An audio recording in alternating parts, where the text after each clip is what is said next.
আওয়ামী লীগ সরকার পতনের দিন গেল ৫ই আগস্ট কুমিল্লার মোগলটুলি এলাকায় গুলিবিদ্ধ হন আইনজীবী আবুল কালাম আজাদ। হাসপাতালে ১০ দিন মৃত্যুর সাথে পাঞ্জা লড়ে অবশেষে গেল বৃহস্পতিবার সন্ধ্যায় তার মৃত্যু হয়। শুক্রবার চাঁদপুরের হাজীগঞ্জ উপজেলার পূর্ব কাজিরগাঁও গ্রামে বড়বাড়ির নিজ পারিবারিক কবরস্থানে তার দাফন করা হয়। এ সময় পরিবার পরিজন ও আত্মীয় স্বজনের কান্না আর আহাজারিতে ভারী হয়ে ওঠে পুরো এলাকা। নিহত আবুল কালাম আজাদের বড় মেয়ে বলেন, মৃত্যুর আগে তার বাবা বলে গেছেন তাকে কে গুলি করেছে। ঘটনায় জড়িতদের ফাঁসি দাবি করেন তিনি। তার বাবাও একদম প্রথম থেকেই আন্দোলনের সাথেই ছিল।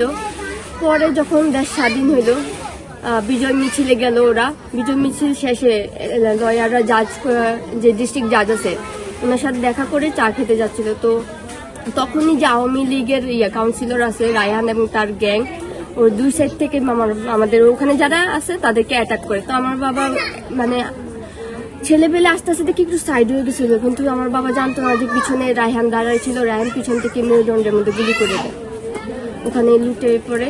তারপর রাস্তায় একজন পায়ে প্রথমে কুমিল্লা মেডিকেলে নিয়ে যায়।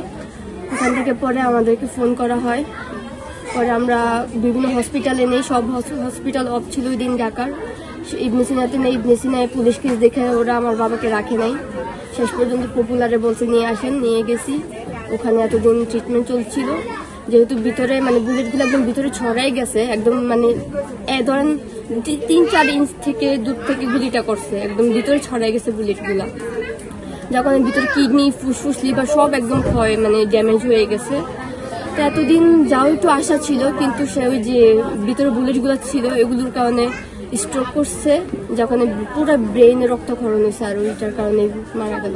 যারা এই ঘটনা ঘটাইছে ওদের তো জানা আছে কি আমার বাবা নিজের চোখে দেখছে কে কি করছে। আমার বাবা নিজের মুখে যখন জ্ঞান ছিল ৪ দিন, তখন নিজের মুখে বলে গেছে যে কে গুলিটা করছে।